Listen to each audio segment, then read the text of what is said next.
At dahil medyo matagal na rin yung aking motorsiklo mga day, grabe talaga yan. Naguguba na talaga, kinaurasan na talaga ng mga iring yung aking lingkuranan. Nagtanong ako sa mga taga Trinto kung saan ba talaga nag-aayos ng mga lingkuranan at yan ang tinudlo nila sa amin. Paano kung mabasa yan ang tinadabunan ng mga dahon, nakakaluka yan, hindi nila kinuha. Kaya ito na nga, at hindi na talaga nagpadugay-dugay si boss, inablihan talaga niya yan kasi expert siya dyan. Tinanong ko si bossing kung matagal ba yan at sabi niya, naku sir, madali lang to sir, parang 30 minutes lang. Kaya umingkod ka muna dyan at grabe habang umingkod ako dito mga day, na-realize ko talaga na grabe talaga tayo mga tao talaga, iba't iba pala talaga tayo ng expertise. Pinapapili nila ako mga dumalay at yan ang napili ko. Ito yung nga pala yung kanilang logo, Nilju yata yung pangalan ng kanilang shop.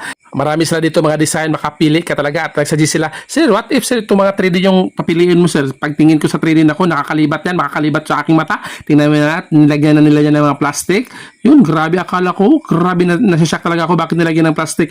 At pagkatapos ng mga dumaday at nilagyan na, ayan na, pinupurma na niya mga dumaday, parang inaano na niya yung aking lingkuran ng motor parang iba na yan grabe yan at pagkatapos mga grabe yung posisyon nila dyan mga dumaday, grabe talaga yan, parang ano na yan at parang naisip ko yan mga dumaday, grabe para ito yung mga staff nila dito, grabe busy sila sa kanilang mga ginagawa at habang naisip ko dito mga dumaday, grabe para kasintunan lang pala ito sa gagawa tayo ng canvas na painting mga dumaday, parang in-stapler lang mga dumaday, pero yung baga na stapler sa mga nagtatanong nga pala kung magkano ang bayad dyan mga dumaday, 450 yung ganyan mga dumaday at grabe yan, tingnan nyo naman yan.